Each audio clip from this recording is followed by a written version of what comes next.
Hello everyone. Magandang gabi, magandang umaga sa inyong lahat. At life update sa buhay ng Chai Tabi Moto Vlog. At dito dumaan muna kami sa aking auntie na pumanaw dahil namimiss ko siya at matagal-tagal na din hindi ako nakadalaw dito. At dito na lang din ako magsisindi for my mother kasi nung pumunta ako sa Surigao, hindi pa ako nakadalaw sa kanyang puntod kasi nagmamadali po ang mga kasamahan ko. So, ayan. After that is pumunta kami ng People's Park, Davao City. Banding-banding din pag may time. Ayan. Bumili kami ng donut. Tag-iisa kami. At saka may pineapple juice ako dyan. Sila water lang sa kanila. But ang ending dyan, sila ang nakaubos ng aking pineapple juice. So, ayan guys.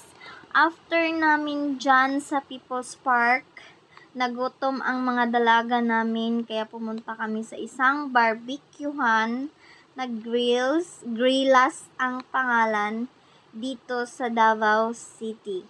Ma-locate siya sa Torres. Ang sarap ng kanilang barbecue dito at saka yung sinigang nila na seafoods at yung mango shake nila. So, ayan. Bonding time namin kasi it's a Sunday family day. So, ayan guys. That's all for this video. Ang life update ng buhay ni Chai TV Motovlog. Banding-banding din pag may time.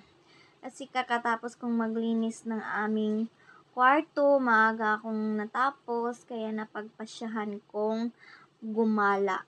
Ayan. Ginala namin yung mga dalaga namin kasi nagmumukmuk sa kwarto, laging dot-dot ng cellphone.